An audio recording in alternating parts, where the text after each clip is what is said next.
So halimbawa po yung sa Typhoon Maymay, yun yung natapos namin na una kasi may mga sumunod na na mga ano at saka iba na naman ito. So doon sa partially damage namin sa sa Bagyong Maymay, mayroon tayong 72.4 hectares at ang equivalent noon ay mahigit kulang-kulang 2 milyon, 1,798,442. Yun yung mga parang natabunan ng putik, wala nang malabasan yung tubig, so namatay yung iba naman natabunan.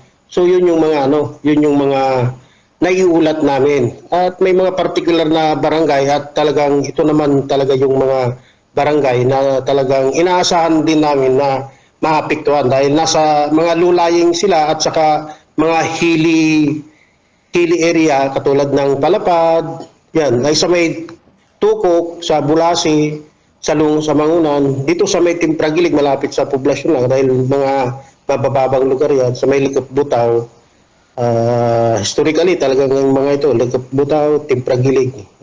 Sa mga hilly side naman, sa may parting Lipit Tumong, sa may Mabilao, sa may isang part of Balacan, Malog, at dito din sa may Bulawan. Mayroon kaming dito sa may barangay Angyo, may mga kami ulat.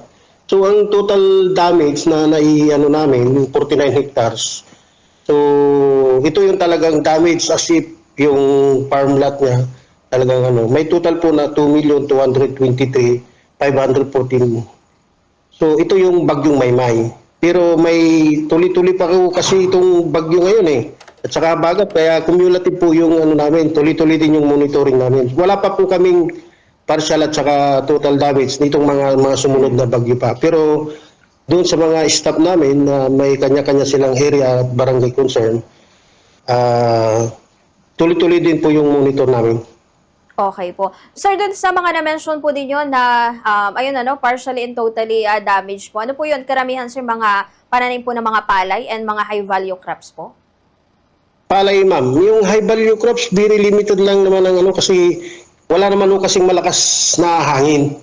Usually kasi mga high-value crops, nadadamage siya pag talagang malakas yung hangin. Nahahampas sila. Pero ngayon, dahil utay-utay naman yung ulan at saka hindi naman siya malakas, tapos biglang wala o kaya pautay-utay, so beneficial pa rin sa mga high-value crops natin, kagaya ng sitaw, at mga iba pang high-value crops kagaya ng ampalaya, yung mga nagtatanim ng mga talong dun sa hillside. Kasi pag ganitong hindi pwedeng magtanim sa medyo mababang lugar. So, ang nakakapagtanim ngayon dun sa mga parting medyo mataas ang lugar, sa halimbawa sa Rabon, sa Bigbiga, sa Gumot, sa Malug Norte, Malug Sur, Lipit Tumang, yung mga yan, yung mga namin, mga magaganda yung klase ng gulay na naitatanim nila pag ganitong walang bagyo. Basta ulan lang, okay ang namin, production namin sa sa gulay. Okay po. Sir, doon po sa mga naapektuhang mga palayan po, Sir Johnny, ano po yun, kaya pa ba sir na maisalba po yung mga naapektuhan or hindi na sir? Yung mga partially damaged na, usually kasi ang mahirap dyan, yung natabunan na hindi naman total yun, may sasalba yung mga yun. Kasi pero yung mga palay na walang excess yung madaluyan yung tubig at na-declag na yung yun ang mahirap kasi tuloy-tuloy yung ulan Yun ang may resolve namin kasi pero although may buffer pa naman kami na kung sakaling magtatanim ulit. May mga binhi pa po kami sa opisina at yun ay pinag-aandaan din namin bago dumating yung mga tag-ulan na kagaya nito. Okay po. Ngayon sir, meron po kayong siguro estimated din na mga bilang po ng mga farmers or magsasaka dyan po sa San Fabian po sir na apektado po?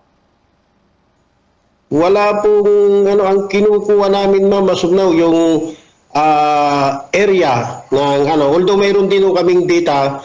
Wala ho sa akin yung exact number of farmers kasi we are more on ang kinukuha kasi sa regional office yung area ng damage. Pero yung number, mayroon ho kaming data wala ho ako as of tonight, wala ho akong hawak ngayon sa nasa report officer namin, available po yung data namin doon. Pero kagaya nung nabanggit ko, yung barangay Tukok, ayan ang pinaka sa lahat kasi karamihan dyan kasi walang maagusan yung tubig eh. Mga babang sa may parting Bulase, sa may highway, sa may lungo sa Mangunan, Timpragilig, Likot Butaw, yan, sa may Lipit Tumang, sa may Mabilao, ganyan din, hindi rin yung tubig. Sa may parting Angyo at saka Bulawan, yan ang may mga mudslide din na konti lang, pero hindi naman total. Pero yung particular na name ng farmers ngayon, wala po akong maibibigay ngayon. Pero kung pwede ko pong maibigay po sa bukas or sa Monday.